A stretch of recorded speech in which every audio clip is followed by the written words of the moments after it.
গল্প পিয়নের আসরে সবাইকে স্বাগত। আজ শোনাবো শক্তিপদ রাজগুরুর পটলাকে নিয়ে লেখা হাসির গল্প। শুরু করছি আজকের গল্প, কেষ্ট মামার কীর্তি। সারা কলকাতায় হইচই পড়ে গেছে। পড়ারই কথা, মহাকাশে কোন দেশের পাঠানো এক কৃত্রিম উপগ্রহ চুরমার হয়ে ভেঙে পড়ছে। কোথায় কখন কিভাবে সেই বিরাট বস্তুগুলো টুকরো টুকরো হয়ে জ্বলন্ত অবস্থায় ছিটকে পড়বে আর কি প্রলয় কাণ্ড বাঁধাবে তা কে জানে।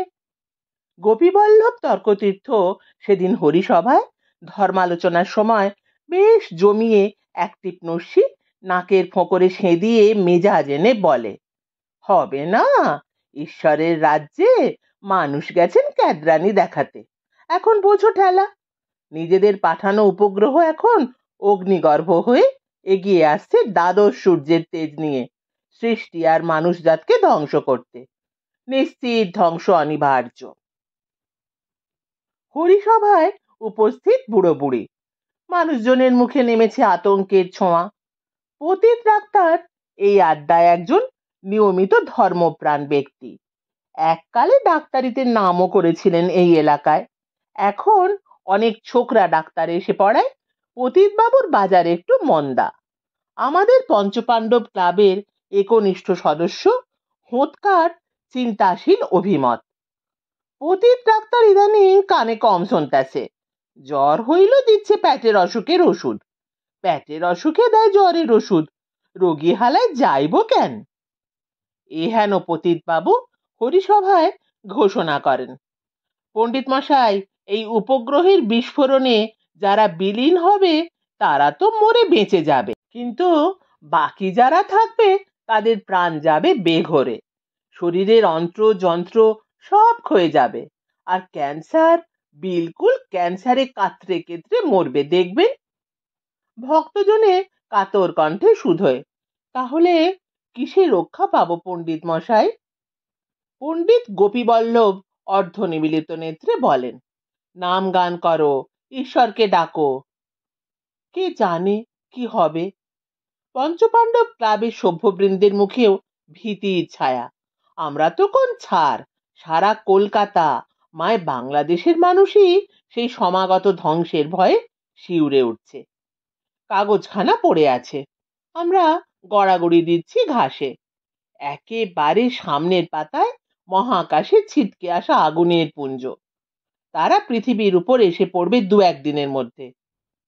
গোবরা ম্লান মুখে বলে, ভেবেছিলাম এবার গদাধর শিলটা জিতবই। হোঁতকার আলু কাবলিতেও অরুচি এসে গেছে, বলেন, না পটলা, খান্দুই কুলপি সার গিয়া, দুদিন তো আর বাইসে আসি মাত্তর। গোবরা, ওই শিল্ডের স্বপ্ন ছাইরা দে। ফটিকের খেয়ালের সুর থেমে গেছে, বলে সে, আর গান গেয়ে কি হবে রে, ডেথ কামিং। সারা কলকাতা ক্রমশ ক্ষেপে উঠেছে। গোপীবল্লভ পণ্ডিতের ওই নাম গানের কথাটা যেন সারা কলকাতার মানুষের কানে পৌঁছে গেছে। শুরু হয়েছে নাম সংকীর্তন। গঙ্গার ধারে কোথাও বিরাট প্যান্ডেল করে মারোয়াড়ির দল মনকে মন ঘি পুড়িয়ে যজ্ঞ করছে। পার্ক, তেরাস্তার মোড়, নাট মন্দিরের চত্বরে হাজার হাজার মানুষ বসে পড়েছে খোল করতাল নিয়ে। আমাদের পাড়ার গিরিধারী লালাকে আসতে দেখে তাকালাম।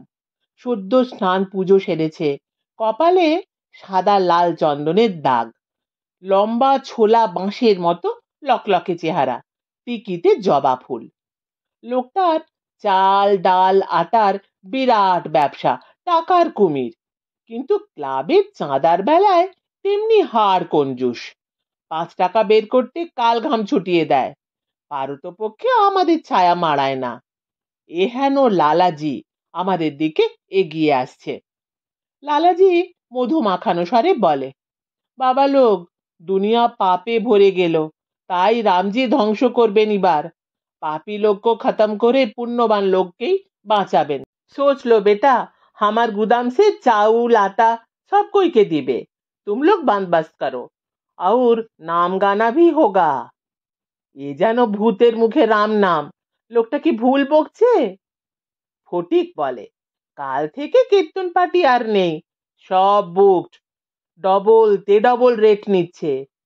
হরিদাস মরা কীর্তনে, সেও 3 শিফটে পাক্কা 100 টাকা রেটে নাম গান করছে। লালাজি অভয় দেয়, যা লাগে দিব। ক্লাবের মাঠেই বাজারের কয়েকজন কুচো সবজিওয়ালা পাড়ার ঘুঁটেওয়ালিকে ধরে এনে ফটিক লাগিয়েছে নাম গান করতে। টবে তুলসী গাছ এনে মালা পরিয়ে বসানো হয়েছে। ওদিকে হোঁতকা গোবরা লাইনবন্দি লোকদের চাল আটা দান করাচ্ছে লালাজিকে দিয়ে। লালাজির গুদামে এত চাল, সর্ষের তেল আর হোয়াইট মিশিয়ে যে এত ব্যারেল তেল! স্বচক্ষে দেখলাম গরুর চর্বির ব্যারেলগুলো থেকে চর্বির সঙ্গে ডালডা আর ঘিয়ের সেন্ট মিশিয়ে কিভাবে আসল ভাদুয়া ঘৃত হতো। অবাক গলায় বলি, এই ঘি আর তেল তৈরি করতেন লালাজি? লালাজি বলে, রাম কहो বেটা, ওসব সিধা ফেক দিবে গঙ্গাজি মে।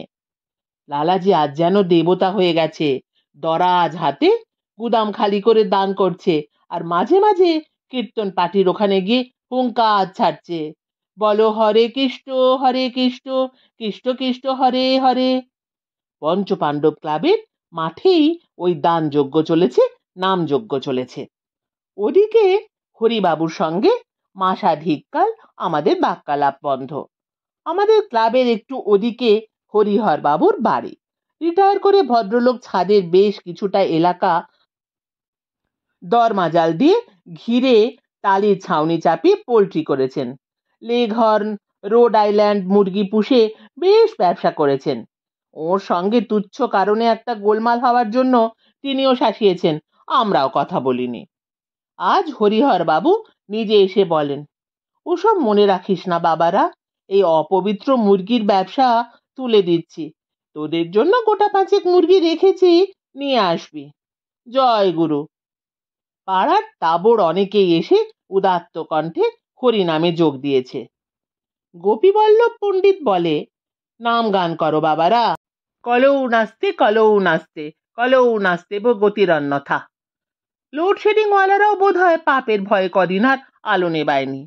সব আলো জ্বলছে, মাইকে মাইকে সারা কলকাতা ছেয়ে গেছে। আজই এই কলকাতায় নাকি শেষ রাত্রি। হঠাৎ দেখি কুলপিওয়ালা রাম ভরসও এসে জুটেছে। রোদে নাম গান করে ভক্তদের তেষ্টা পাচ্ছে, সেও ভক্তদের কুলপি খাওয়াচ্ছে, দাম মাত্র 8 আনা। রাম ভরস বলে, বাবুজি ইতনা জ্যাদা নাফা করে আর পাপ নেই করব। আমাদের হাতে শালপাতা ভর্তি 2-3টে করে কুলপি দিয়ে দেয়। নামটা দে পটলা, বলি পটলাকে। রাম ভরস 2 কানে হাত দেয়, ছি ছি, আর কিতনা টাইম বাঁচবো বাবুজি। ওদিকে আদি সত্যনারায়ণ মিষ্টান্ন ভান্ডারের মালিক গদাই বাবু খালি গায়ে বসে আলটাকরা বের করে চিৎকার করছে, জপ হরে কৃষ্ণ হরে রাম। বিশাল উদর, থলথলে দেহ, মিষ্টির দোকানে ওই ঘিয়ের গন্ধে আর দুধ ছানা খেয়ে ফুলে ওঠা তেলালো দেহ নিয়ে এতদিন দোকানের থরে থরে সাজানো সন্দেশ আগলে বসে থাকতো। আজ গদাইয়ের আদি সত্যনারায়ণ মিষ্টান্ন ভান্ডারের মিষ্টির অনেকটাই এসেছে ক্লাবের ওই তুলসী তলায়। পুণ্য পুণ্য চাই। সারা দেশটা বুঝি রাতারাতি বদলে গেছে। পাড়ার ওদিকে রেল লাইনের ধারে পাতাল রেলের মালপত্র চুরি যেত। মাঝে মধ্যে বোমা বৃষ্টি হতো তেলিয়া মস্তান আর ন্যাপলা ঘোষের দলের মধ্যে। ছুরি বোমা মারামারি চলতো। আজ সেই তেলিয়া ন্যাপলার দল 2 ঝুড়ি বোমা এনে ওদিকে পচা পুকুরের পাঁকে ফেলে দিয়েছে। ছুরিও ফেলেছে তারা। ওদিকের নাট মণ্ডপে 2 জন চন্দনের ছাপ কপালে দিয়ে তার স্বরে নাম গান করছে। আর একটা দিন কেটে গেল। শেষ সময় নিকটবর্তী। রেডিওতে বাজছে করুণ সুর, সর্বত্র মাইকে মাইকে নাম গানের মহড়া। আমরা যথারীতি পৌঁছে গেছি তুলসী তলায়, মাঠে। আর একটু পরেই শুরু হবে দান যজ্ঞ, নাম গান। কেষ্ট মামার কি হয়েছে জানোস? হঠাৎ হোঁতকার মুখে ওই নামটি শুনে চমকে উঠি। বড় তিক্ত অভিজ্ঞতা রয়েছে ওই কেষ্ট মামাকে ঘিরে। ওই নিয়ে অভিন্ন হৃদয় হোঁতকার সঙ্গেও চলেছিল একটা ঠান্ডা লড়াই কয়েক মাস ধরে। সেই কেষ্ট মামা আবার? তখন এশিয়াডের প্রস্তুতি চলেছে। কোন কোন অ্যাথলেট, কোন প্লেয়ার সেখানে যাবে, প্রতিযোগিতায় তার তোড়জোড় চলছে। এহেন সময় হোঁতকার সেই কেষ্ট মামা এসে হাজির। বন পাহাড়ের ওদিকে কোন নামী ইস্পাত কোম্পানির লোহার খনিতে কাজ করে হোঁতকার কেষ্ট মামা। গোল পেটা নিটোল কালো কুচকুচে চেহারা, মাথায় চকচকে একখানা টাক, পরনে হাফ প্যান্ট কেটস আর বুকে লেবেল সাঁটা টাইট গেঞ্জি। পঞ্চপাণ্ডব ক্লাবে ওকে এনে হোঁতকা পরিচয় করিয়ে দেয়। আমার কিষ্ট মামা, বিরাট স্পোর্টসম্যান, ডিসকাস থ্রো কইরা স্টিল কোম্পানিতে চাকরি পাইছে, সারা বিহার চ্যাম্পিয়ন, এবার দিল্লির এশিয়াড গেমসে ইন্দিরাজি ওরে কল করেছেন। হোঁতকা আবার বলে, জানোস বুটা সিং মামার বুজুম ফ্রেন্ড। মামা তেলানে হাসে, এ আর এমন কি, দিল্লিতে এবার এশিয়ান চ্যাম্পিয়ন হইলই তয় অলিম্পিক যাবার লাগবো। হোঁতকা অবশ্যই যাইব, ম্যানেজার হইব। হোঁতকা একদিনে মামাকে নিয়ে আমূল বদলে গেছে। ট্যাক্সিতে চেপে চলে গেল, বলে গেল চিফ মিনিস্টারের সঙ্গে দেখা করতে যাচ্ছে, ওখান থেকে কেষ্ট মামার প্র্যাকটিসে যাবে।